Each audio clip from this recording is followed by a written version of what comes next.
to the So Much More podcast, where we talk with people in the custom window treatment, soft home furnishings industry, and so much more. I'm your host, Seal DeGuglielmo.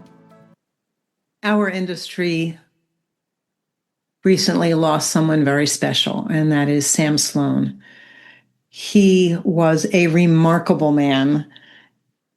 He meant a lot to so many people, and he was so kind and generous to our industry and so willing to hear what we needed and try to solve our problems for us.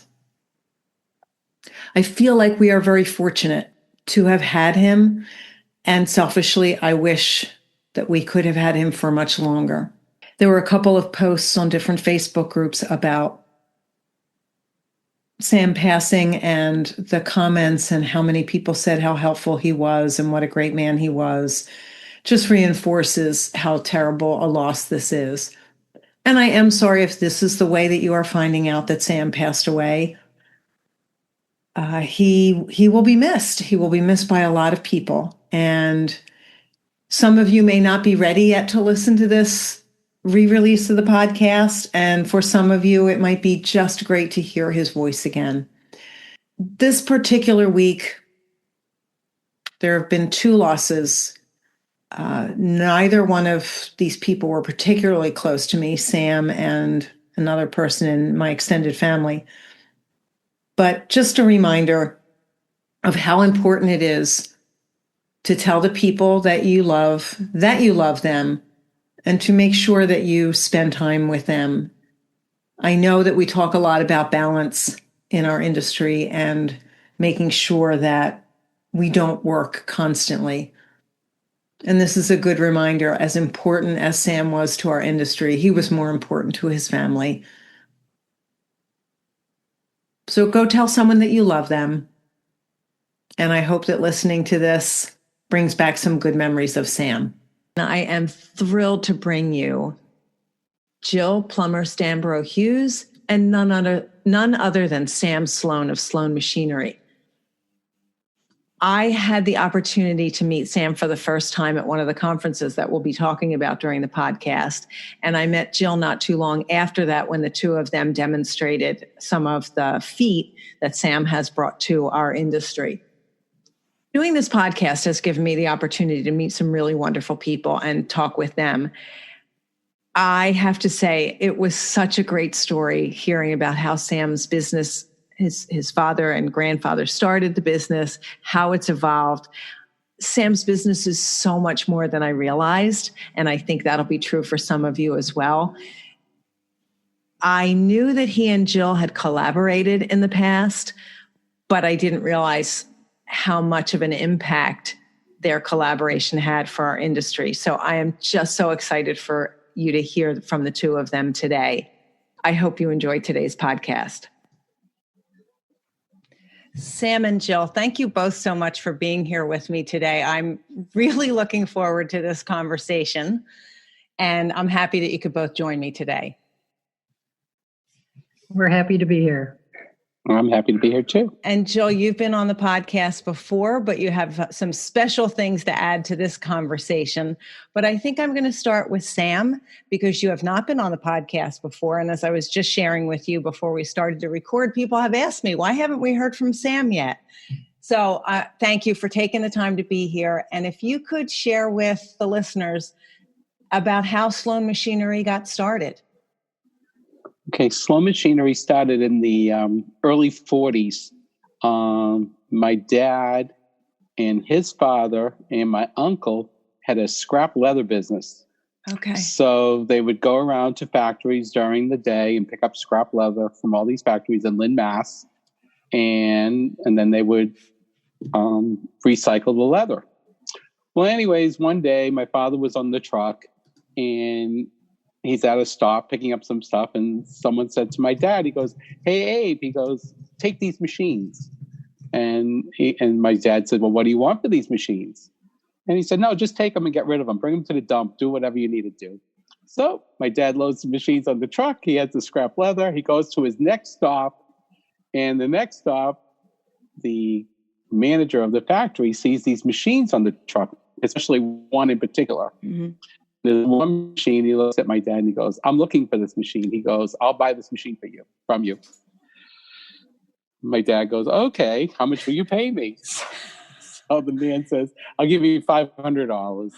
Gives him a check for $500 Oh my for this goodness. machine. And that's how Sloan Machinery started. So Oh my my dad goodness. decided at that point, he decided he was going to go around factories buying used machinery. And that's how the company started. Wow. So after about a month being in this business, he says to my grandfather, "I'm done. I'm in the machinery business now. See you later." And he takes off and does his thing.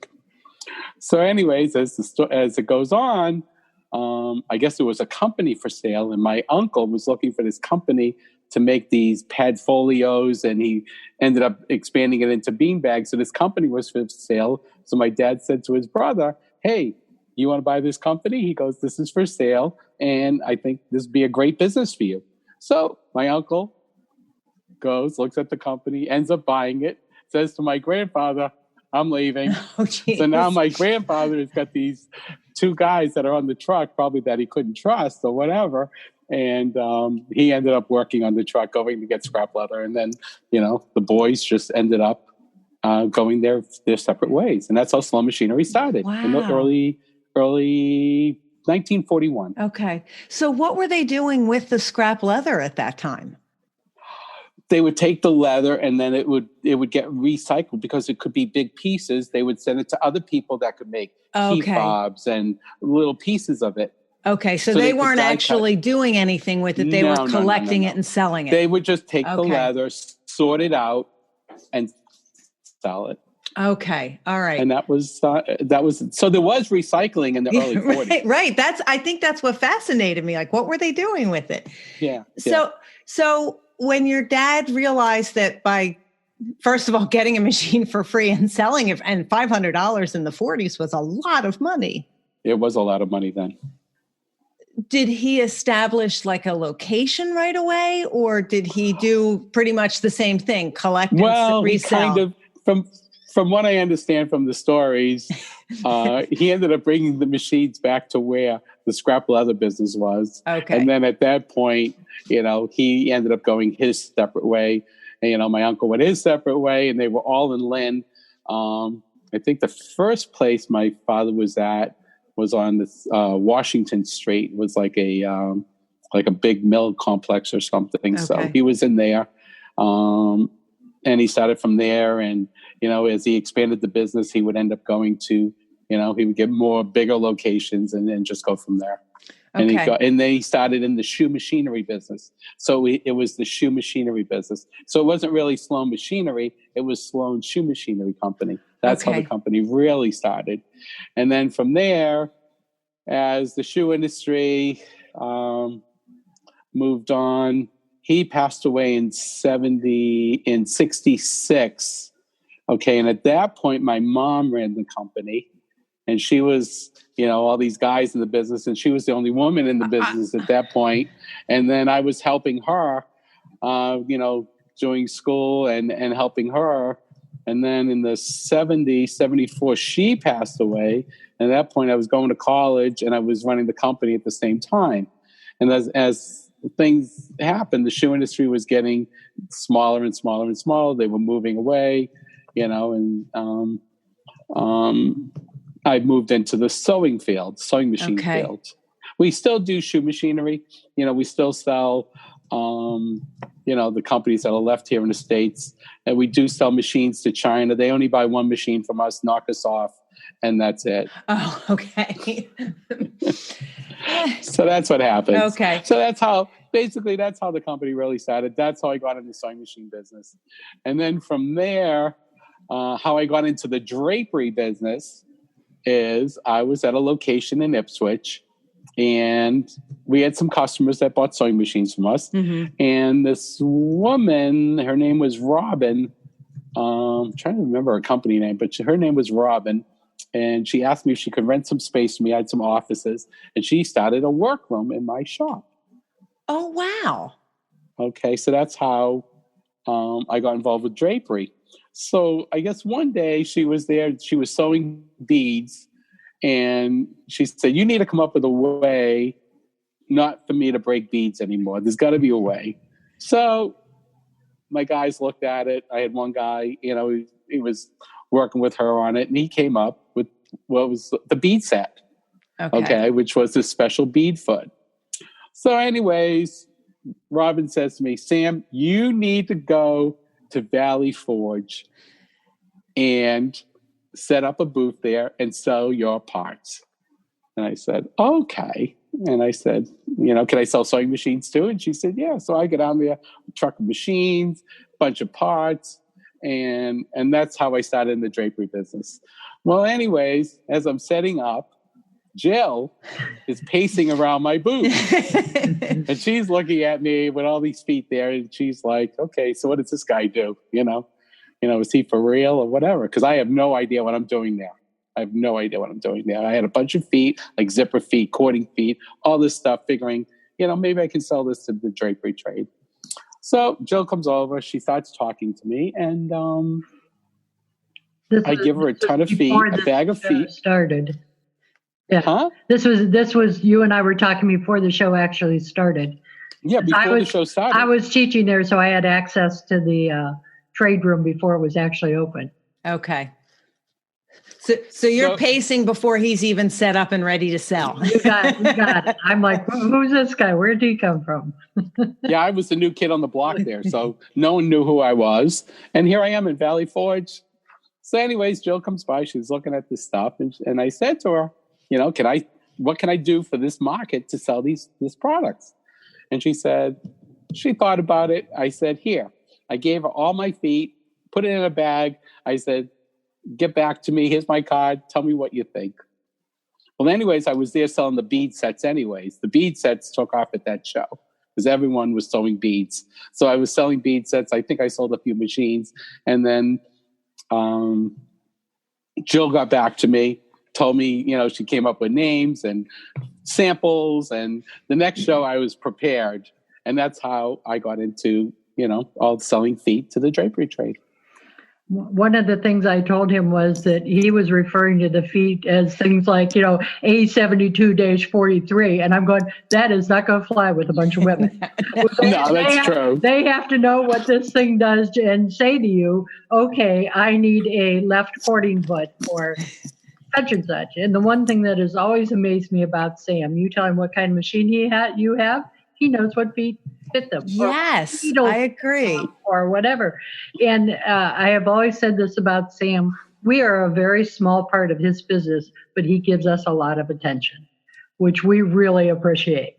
Yes, I agree, because I think and I'd like you, Sam, to elaborate a little bit on that. I don't think I realized how many other parts to your business there are. When I first met you, it was at Valley Forge. And I actually remember Jill sitting at a table, and I don't think it was the Valley Forge conference. I think you might have been at a smaller trade show that the Pennsylvania WCAA chapter was involved in. Oh, in Philly. Yeah, I was a couple years after that, but I remember sitting at a small round table, and you had different feet that you were showing us. And Sam, whatever you called it, Jill, you then named it something else. And you were much more specific about how certain things were going to be used. And I was still really new in the business. I remember thinking, like, feet for my sewing machine can change how easy or difficult my job is. Oh, absolutely. And it was that particular conference was one of those. I felt like a fire hose had been unleashed on me. I got so much information. But Sam, I remember meeting you there because I had just been given a straight stitch, an industrial straight stitch machine. Literally, it's in my basement. Please come get it. Okay. I didn't know how to use it. I didn't know how to change the feet on it. I knew nothing. And you were actually incredibly patient with me, even though there were probably 25 people standing around waiting to buy feet from you. You took the time to explain a couple things from me. And I think, Jill, I appreciate that you said that about Sam, because I think most people in the industry feel that way. When you are at a trade show or at a place where you're interacting with people, it doesn't matter how many people are standing around. You answer the questions of whoever's standing in front of you. And I think that's says volumes about you as a person as much as a business person. The first time I ever went to Sam's store, shop, whatever you want to call it, we were going to do a show there for the local people. Mm-hmm. And I walked in and I was flabbergasted by the size and scope of the amount of machines he had and all the different industries that bought from him. Okay. You know, in my own little world, exactly, he only worked for us. Yeah. No. Sam Sloan sells sewing machine feet. What else? What else would he possibly need to do, Jill? Right. So huge mattress machines and for the machines for the military. Oh wow! And things. So tell her some of the other. Please tell us about that, Sam. So basically, what my real role is, I usually go into factories and they have me walk around, I scope it out, and they want to see if I can take an operation instead of 5 people doing it, can I bring it down to 1, 2, maybe 3 people and cut the cost? So that's basically what I really do. Okay. So one day I was in this little town in Arkansas, and I'm looking at this operation, and they have these 5 ladies. Okay. And this is about 14 years ago. I'm in this factory in Arkansas. Where was it? Right near Memphis. And I'm in this factory, and I'm watching these 5 ladies. And I'm saying to myself, boy, I said, how much do these ladies make an hour?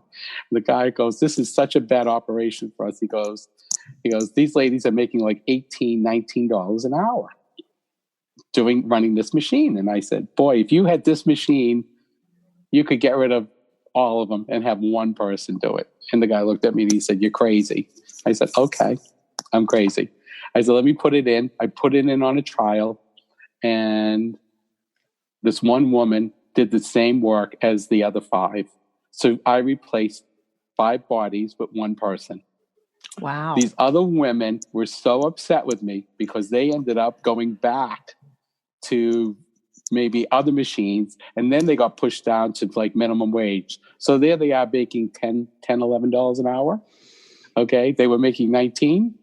Well, push comes to shove, I go outside and my rental car had 4 flat tires. Oh my goodness. I never heard that. Oh my goodness. This is a true story. And someone came to me and told me to leave town. I'm in this town. All right. One of the husbands came over to me. All right. They flattened my tires on my rental car. It was a little scary for me. I can imagine. I said to the guy at the factory, you know something? I think I need to leave here and I'm done. Yeah. So he said, no. I want you to do something else for me now. I have another project for you. And I just looked at him and I said, okay. And it's a Fortune 500 company. It's a big company. Mm-hmm. So anyways, I go back in there again, and these women are giving me the evil eye. They're like ready to kill me because I remember who they were. I could, it was in a sewing factory, and a shoe factory is called a fitting room. So I'm in the fitting room, and they're showing me something else, and I could see daggers like from these ladies being thrown to me because here they are.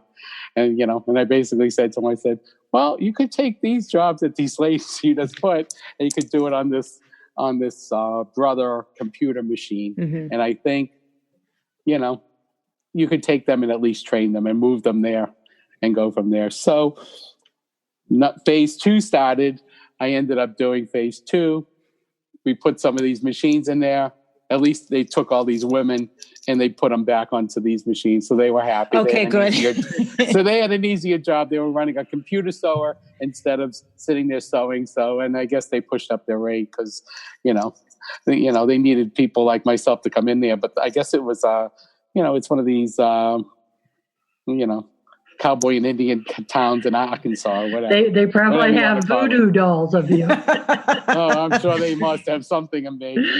But anyways, so that's basically what I do. So, I mean, I get calls all the time from, different companies to come in there, walk, and see the operation.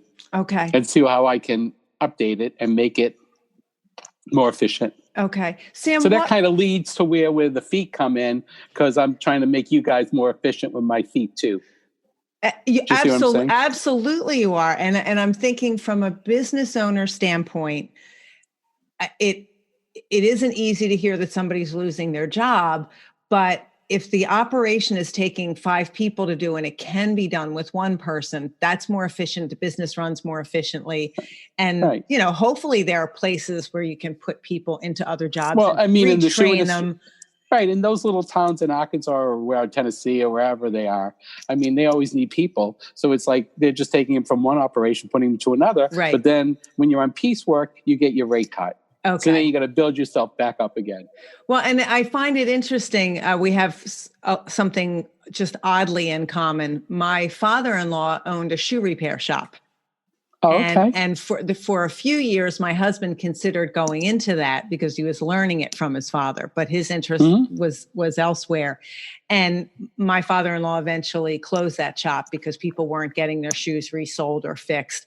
But my father-in-law's father-in-law used to own a custom shoe shop right near the theater district in Philadelphia. And he made custom shoes for a lot of famous people. Wow. There's a guy in Doylestown still making custom shoes. Yes, there is. Yeah. Sam and I were just establishing that I live outside of Doylestown, and he knew right away where it was, and that's not common. So, not at all. Sam, what was your background for school? Is it an engineering? I went to school. It is engineering. Okay. Yes. Okay. Yeah. So I went to college for engineering. Exactly. So clearly you have a gift for this, and your experience the years of experience has really helped you. But engineering is one thing. Looking at how something is done and finding a better way to do it isn't necessarily a gift that every engineer has, at least not every engineer that I know. So let's talk a little bit more about how you design some of these feet. Jill, I know you've contributed to part of that. Are you like sitting at your machine and saying, there's got to be a better way to do this? Is that what happens with you, Jill? And then you call Sam? No, mostly on my part, Sam gives me the feet and goes, here, how do you think these can be used in your industry? And my favorite story is the one that I nicknamed the Stitch in the Ditch foot, which all of us own and is one of the biggest sellers. And we absolutely love that foot. And we've come up between all of us 2 or 3 different ways to use it. Well, we were at maybe the second or third show I did with Sam, and a friend of his in the same business came to visit him. And we're sitting there in the booth and we're talking, and I said something about the Stitch in the Ditch foot, and Sam goes, oh, that's one of his. So he goes, you call it what? And I told him, he goes, I designed that foot to sew elastic onto costumes or lingerie or something. Oh my gosh. It was so off for what we were using it for. Right. It wasn't even funny. And I had never heard of a compensating foot. So I had a lot of fun bringing those home and working with those and seeing the different applications and ways, and when I was making up samples for him, that type of thing. So mostly that's been my role, is to take an existing product and telling him, can we do this or that? We've talked a couple times. He's engineered a couple different parts from things we've talked about. I can't think right off the top of my head. But things like besides the feet, he sells like Teflon coated plates and beads. Plates and beads. I love it. Who would have thought one dumb little thing like that would make such a difference? But then you've got stuff that doesn't stick. I just keep it on my machine all the time. So do I. Yeah. Yeah. So just all those kind of things just to make our life easier. And I will go for, I'm kind of half retired now, so I don't sew as much as I used to, but I may go weeks with only my regular presser foot on my machine. Then all of a sudden, I was telling Sam earlier this morning, the other day, I had this really odd thing where I had to encase the top of a balance between a piece of twill tape and a piece of Velcro, and there was a funny little lump in there, and the thing kept wanting to fall off, and I'm going, what the heck? And I went, well, you dummy, get out a compensating foot, it's higher on one side, lower on the other. And, it took care of it right away. But, had that not happened how many years ago that I got those compensating feet, Right. I would have been struggling with that whole thing, and I had 6 of them to do. So. Oh, wow. Yeah. So those are the things that make a difference. Yes. Sam, have you had the opportunity to, I know that Jill is doing this from her end, but have you had much of an opportunity to watch how some of us work to come up with your own ideas? Is that where some of these feet come from? Because you said you're just sending them to Jill. So where is the initial idea? No. There's some, like in Boston, there's a couple people that have workrooms. Plus the workroom that was next door to me. Okay. When I was at my shop, so I would go in there and I would see what they were doing, and it just came up with some, you just come up with ideas or stuff, like the skinny foot to sew on tape and the, cording feet. They were doing, I said, oh, you guys need cutouts in the corners so you can get around these cushions better. That's what stuff we came up with kind of together. Yeah. Yeah. Okay. Yeah. Yeah. So, I mean, I've seen the issues and, and just kind of addressed them and came up with the feet to do it. Okay. And you make them there in your shop. Some feet we bring in and we modify. Okay. So we do a lot of modification to feet. Okay. So you purchase one already done, but then do something with it? We buy something that's out there and then we kind of do some stuff to it. Okay. So if it means grinding or milling machine or, stuff like that, we have a machine shop here. So we have, milling machines and lathes and grindstones and surface grinders and all this stuff. And that's what we do. Okay. So we just make it work. And it's funny, Jill, I can picture like sitting in my workroom and thinking, oh, if this was just a little bit smaller, it would be perfect. If this was this, it would be perfect. And that does happen to us when we're working, but we don't always have time. Like you said, you had a compensating foot, you knew what it was about, but you've had one foot on your machine for a couple of weeks and sometimes we're just trying to get through what we're doing and don't always have the time to analyze it and say, what would make this better? Right. Right. So I'm actually intrigued by the fact that you were sort of tasked with that idea to take these feet and play around with them. Right. Did you enjoy that? Was it a fun process? Was it like one more thing you had to do when you were busy running your workroom or? Didn't that all start with the bead foot for the most part, Sam? Yeah, I mean, you did start with the bead set and then you came up from there, with taking that and changing the operations. I think it was the people next door who I developed it for were like up to 7 or 8 steps. And I think you brought it down to maybe 5 steps, or 5, 4 or 5 steps on there. So you kind of came up with ways on how to make it easier. So, I mean, basically what you probably did, Jill, was you may have taken all the time to do this, but it saved you a ton of time at the end after you had all these feet. Oh, absolutely. Absolutely. Right. And Sam and I have traveled all over. We started in Pennsylvania. We've, been in Massachusetts. We've been to Vegas. We've been to Arizona. We've been to Atlanta several times. One time when we were in Atlanta, we did a side job over in Birmingham for a WCAA group. Okay. That's my favorite group, the WCAA. Yeah, so we've been all over, and it just broke my heart when my health got to where I couldn't go to the shows anymore because I so enjoyed doing it. Yeah. And as I said, I can remember sitting around the table with the two of you and just watching as you explain the feet. And Sam, I actually thought that you ran a workroom from the knowledge of how knowledgeable you were about how the feet were being used. So I had no idea what Sloan Machinery was really all about. I thought it was just about making sewing machine feet for our industry. Not at all. And trust me, he's not making money off of our $5. No, well, I was trying to figure that part out, Jill. I always told no. We're like the candy at the checkout. at the store. Yeah. If somebody goes to a big show and, they can come home with a whole bag of feed and they've only spent $35, they're like thrilled. Exactly. Plus, it's going to help them so much in the end. Yeah. Such a small purchase makes such a big difference sometimes. Yes. Things like a compensating foot or the skinny foot. I think the skinny foot I think it spends most of its time. I think that's the one foot I probably use the most frequently. The Opportunity Thinking series of the So Much More podcast is sponsored by the Curtains and Soft Furnishings Resource Library, which hosts the industry's largest curated collection of educational resources for custom home decor professionals. Membership to the library gives you access to a wealth of downloadable reference materials, videos, live events, and a community of support to help you develop your design and fabrication skills and to start or grow a business. Along with the Workroom channel, the library publishes the Drapery and Design Digital Digest.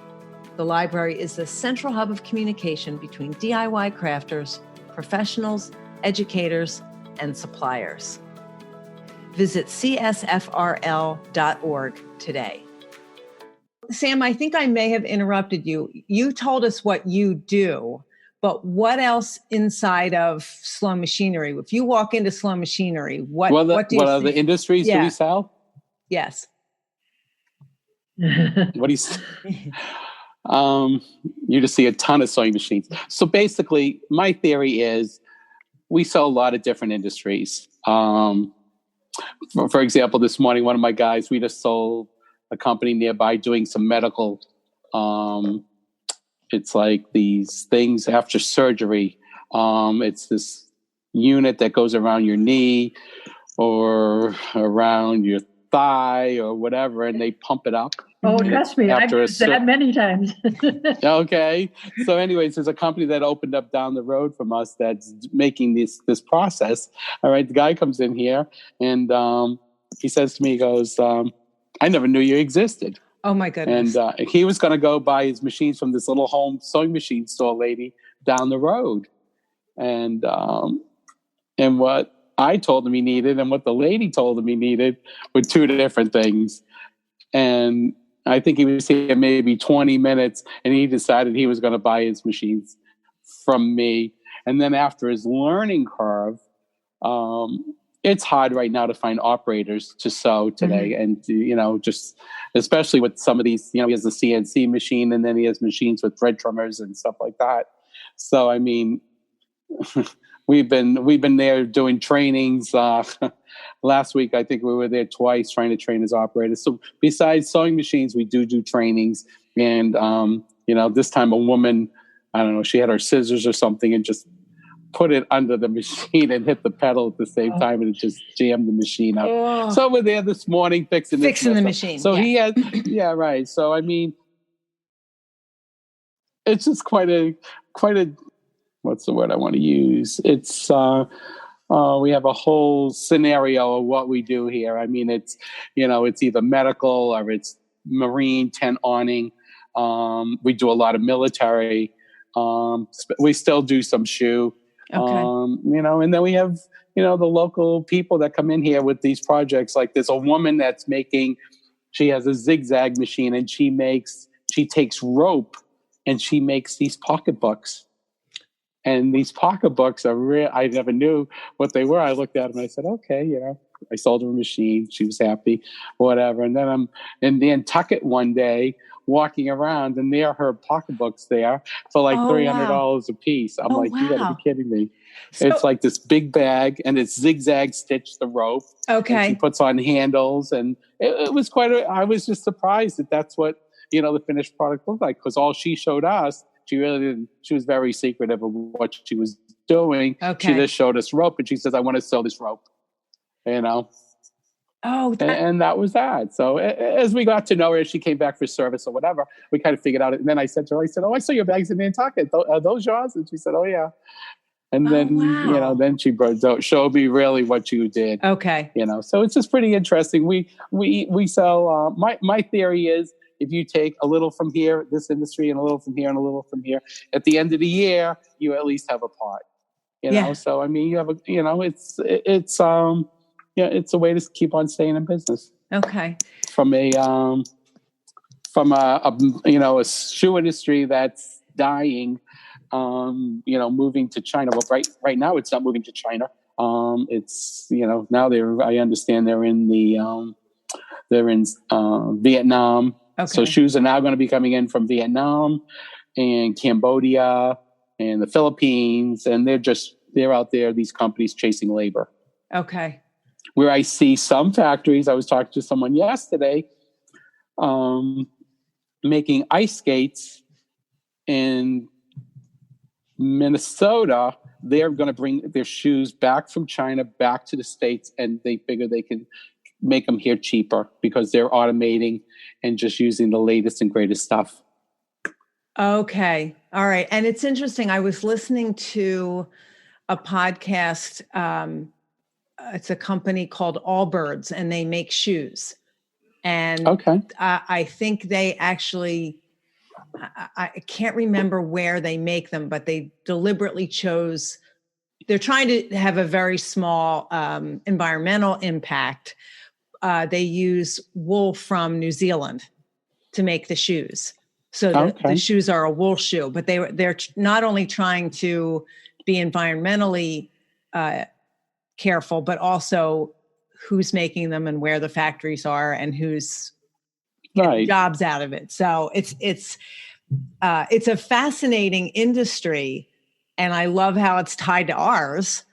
And I'm just flabbergasted at the start of your family business. So normally when I am interviewing someone for the podcast, one of the questions I ask is about an exit strategy.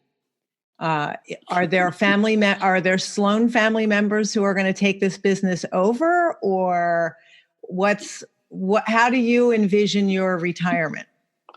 Oh. Or is there such a thing? My wife would love to hear the answer to that question. She already told me how many more years I have left here. She's deciding for you? Kind of, but whatever. But my daughter was here helping me out. Maybe about a year. She was here a year and a half. Ben decided, the boyfriend decided she had to move back to Boston because they were splitting an apartment. So she left me. She was great with numbers, great customer service, great. And I even brought her. She took days off from her job this year to go with me down to Concord. Okay. She was there at the booth helping out. I thought I saw her there.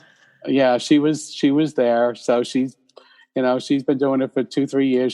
She takes those days off, and she helps me with that show because she was here on the phone, knowing what these what all the drapery people wanted. So she was really familiar with it. So, and I convinced her. We had a weekend in Charleston, where you go to Concord. So kind of had to dangle a little bribe her a little bit. Right. Yeah, exactly.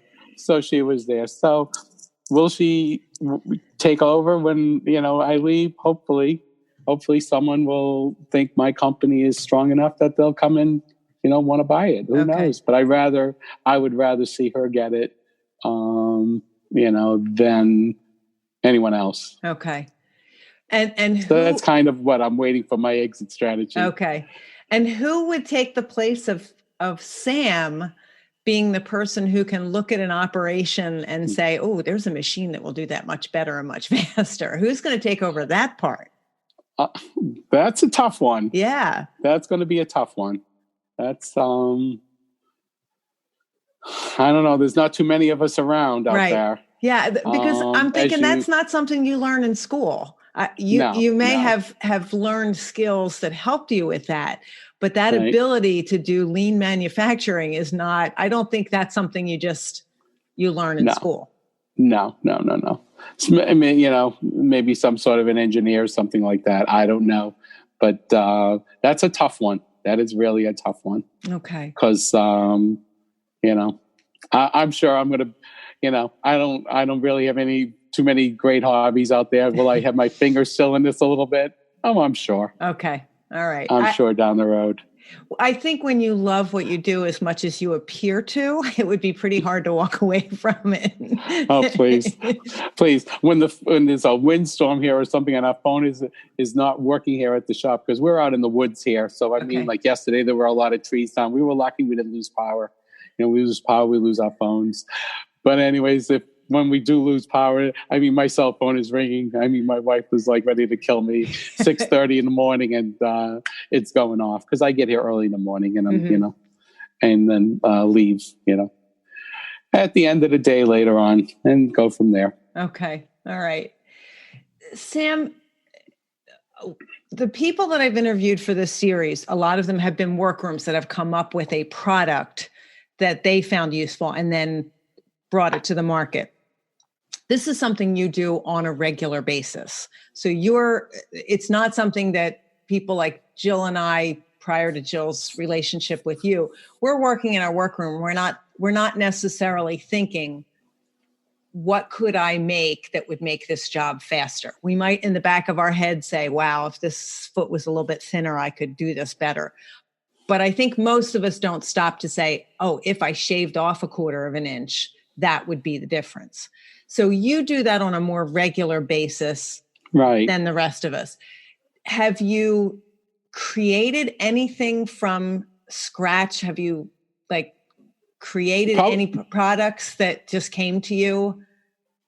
I would say the one I was at a WCAA conference in Long Island, and they were trying to sew ripple fold tape. Okay. And I looked at that and I said, oh, this is easy, Came back, gave a few feet to my guy out there. We ordered some stuff in, gave some feet. We need to do this. And I got ripple fold tape. And, and I said to the woman, I called her up. I think, Jill, did I send you feet too on the ripple fold or no? Yeah. I don't remember. Yes. Yes, you did. I did send you ripple fold, probably sent you tape too. And so, you did my samples. Yeah. Of course. So anyway, sent them back to the lady in Long Island, and then ripple fold feet took off. And it just goes from there. Okay. Whatever's the item of the day. Right. Whatever our trend is. Yeah. Well, and I think that's part of it. The trends change. And for a lot of us, our machines are old.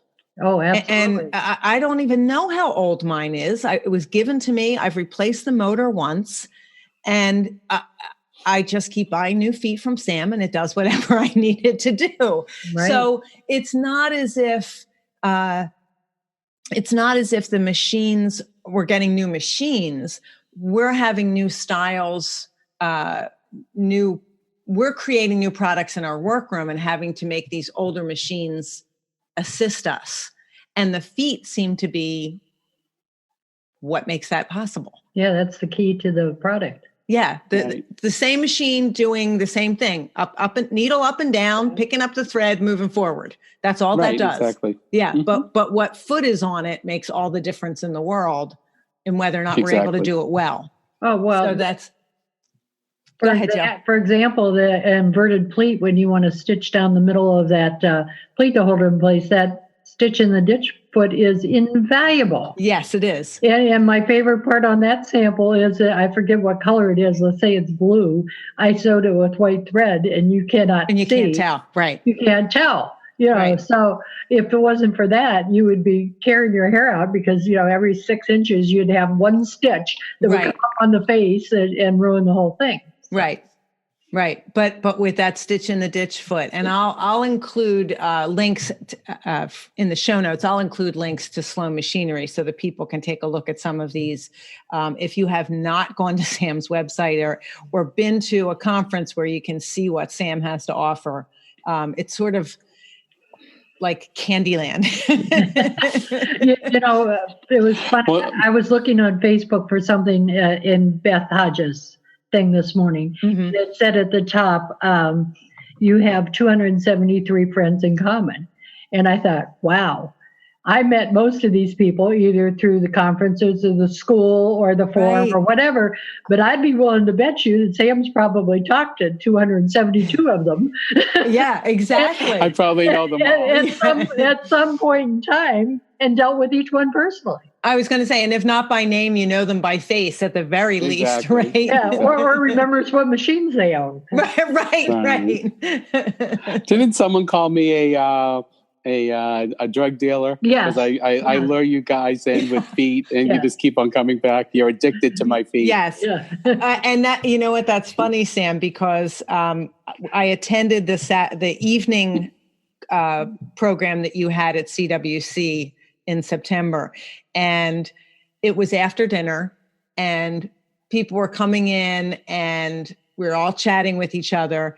And somebody was sitting towards the back, and they said, yeah, maybe if I sit back here, I won't buy any more feet. And they were like, well, why are you here? And they were like, because I just can't stay away. And yes, they bought more feet. Oh, I'm sure they did. I'm sure they did. I have to say, I am a gadget person. So when I see something fun like that, I will buy things probably without thinking them through. I don't think there's a foot that I have purchased from you that doesn't get used, because they do what they're meant to do. And they do make my job easier. As long as like you said, Jill, as long as I remember to take the regular foot off and put it on, I'm in good shape. There you go. Sam, what would you say is the biggest challenge of running a business like yours?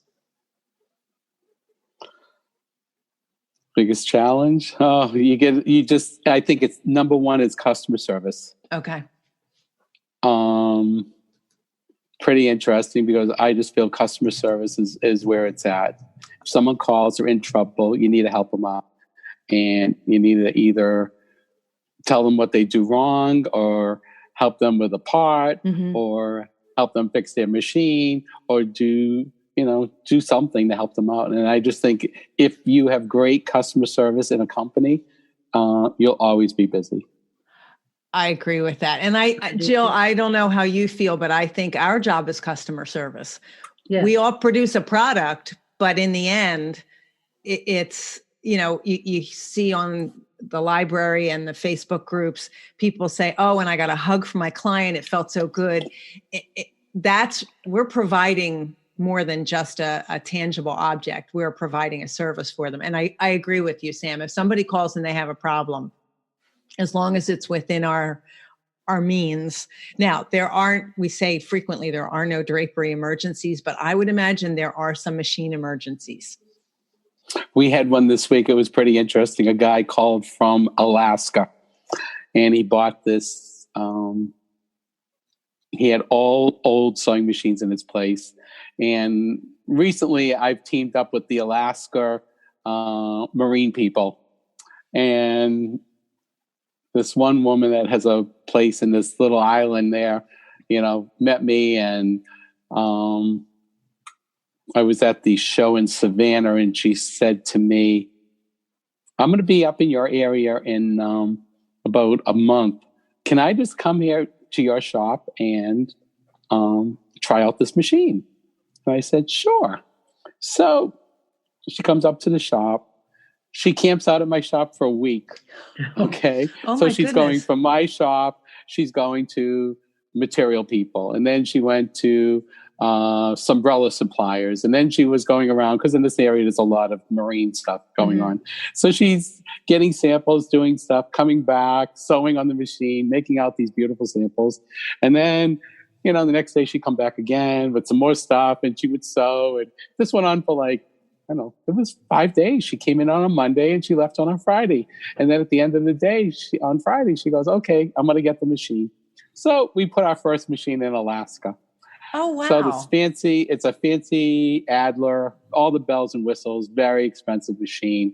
But all the feet, we have special feet for that industry too. We just came out with the skinny foot for this machine, which is flying off our shelves. I mean, it just, everyone's buying the skinny foot for some reason for all these machines now. Skinny feet, zipper feet, whatever.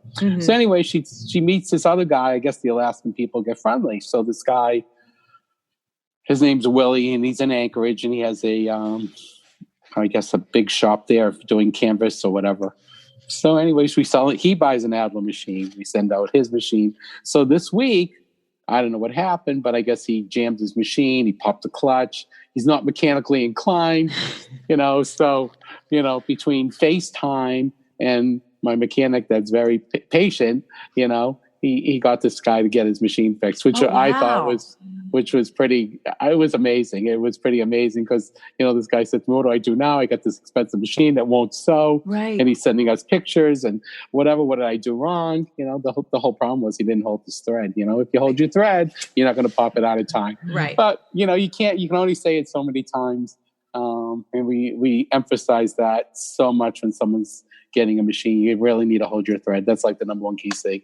Okay. So anyways, we got his machine going, and then it was pretty interesting. Yesterday, there's a school here, and there's another lady that's also friends with Monica and Willie. Her name, she's here. She's taking a class, and she called yesterday, and she goes, I understand, she bought Kai scissors and skinny feet, and she was loading up her stuff. We came up with this new gadget on the walking foot machine. There's a window with these bobbins that have holes in it so that you can see how much bobbin you have. Because if you're doing so if you have a long run, yes, and you're going to run out of bobbin, at least you can see where you're at before you even start. So, so that's been another hot thing for us. We've been selling on this Adler machine. It's a walking foot machine. And, so we, came up with this gadget for this machine with these bobbins and whatever, worked with the manufacturer and got this thing going. So it's just pretty interesting. It's just not the drapery people that use skinny feet. It's a lot of other people that have, and they use cutout cording feet because they do cushions too for the boats. Right. And stuff like that. So it's just pretty interesting. So there's a lot of crossover between the needs. Yeah, a little bit of crossover. Okay. Yeah, absolutely. Yeah, there's some crossover. It's just pretty interesting. Yeah, I would say so. But listen, the bobbin running out of thread is probably the one thing that drives us all insane. So if you can find a solution for those of us that have the side load. Not a side load. Forget it. Not possible, right? Not happening. I'm sure I'm going to be getting phone calls now about Juki machine top loads. Yeah, right. Thing. That's going to be the new thing. Sorry about that, Sam. Even though we did on a Dirt Cup Adler, but yeah. Well, we'll make it very clear. If you have a side loading bobbin, Sam can help you to know when it's going to run out of thread. No, Go ahead, Joe. I have always said in all the years sewing machines have been around, the basic operation of them is the same. Yes. But you would have thought somebody would come up with some way to. You didn't have to refill a bobbin all the time. Right. Do you know there's someone working on that right now? Is there? There should be. He is probably about 60% there. Oh, wow. He won't let me look at it, but he's figuring out a way on how to do it. He's every night he's there, works on it for about 5 or 6 hours, and he's trying to make this thing work with a thread on the bottom. Well, I don't know how he's going to do it, but whatever. But if you can wind a bobbin while you're sewing, that helps. With that, it helps. No, but this would be a continual thread. That's what I'm thinking. Right. He makes these big, long pieces that maybe a bobbin will last him after 2 units. He has to fill a bobbin. So he's getting tired of winding bobbins. Sure. And he did invest in this machine.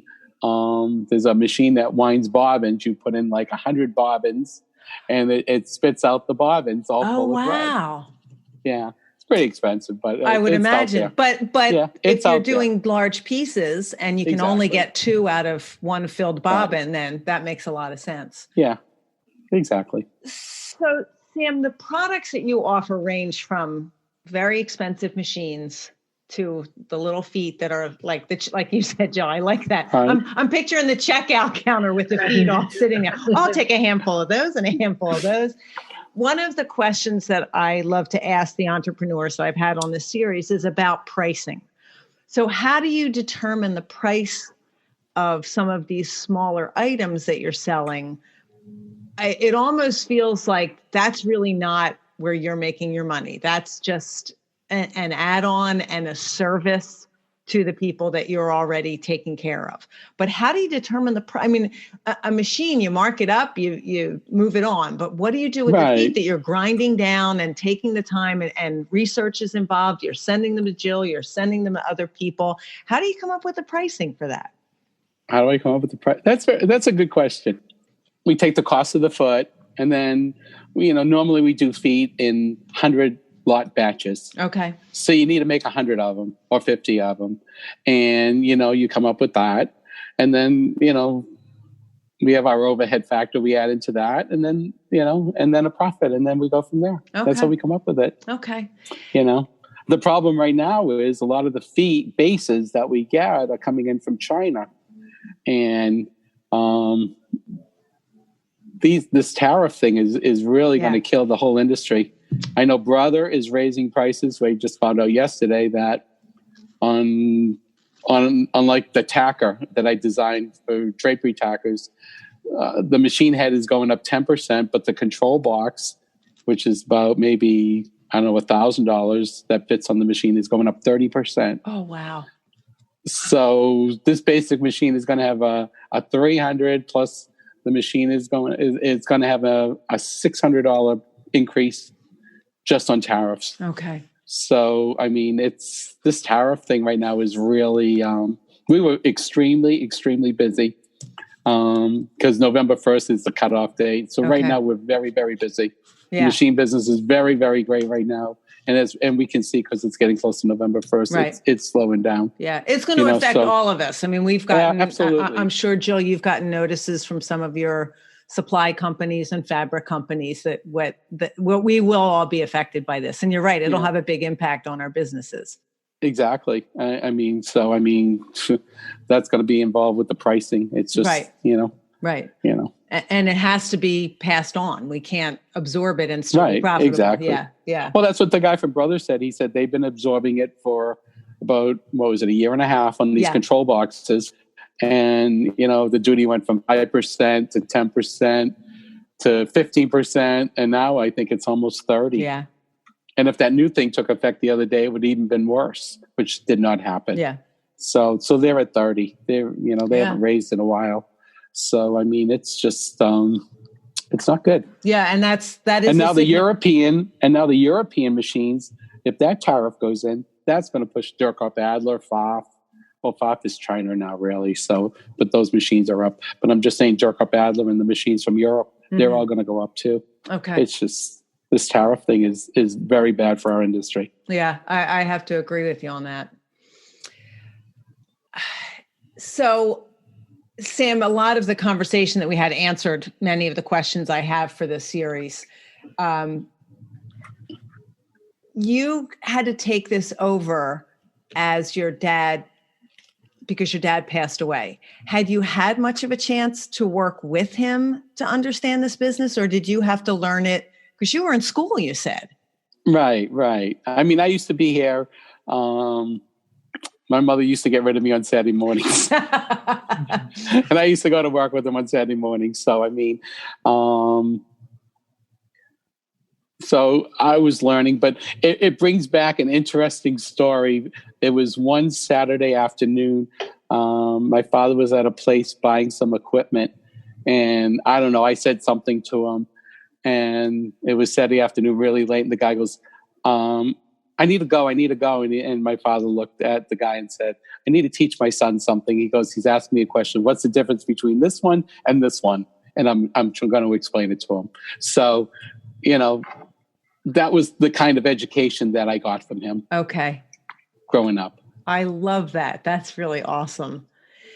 Sam and Jill, I really can't thank you both enough. Sam, I've learned so much about your business and there's so much I did not know, and I'm going to assume that some of my listeners also did not know. So I am really grateful to you for sharing the story. And Jill, I'm so grateful that you came back on again and shared your story and your connection with Sam, because I think it shows such a great relationship that so many of the products that I use in my workroom and that many of my listeners do are because the two of you work together. So first of all, thank you both thank you for my bead set. Thank you for many of the feet I have in my workroom.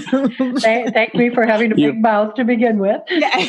There you go. Well, I think it says a lot, Jill, about how one little action can change the trajectory of our lives or an industry. So there you are hanging around. Sam, you took the chance and somebody suggested you get connected to our industry. You took that chance, you did it.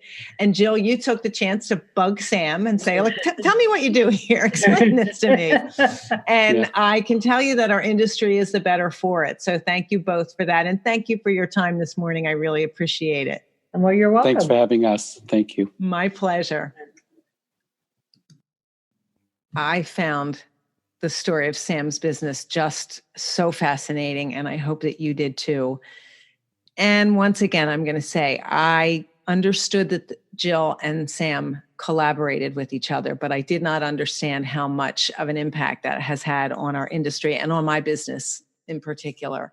So I hope you enjoyed hearing from the two of them today. Thank you so much for listening. I hope you have a great day.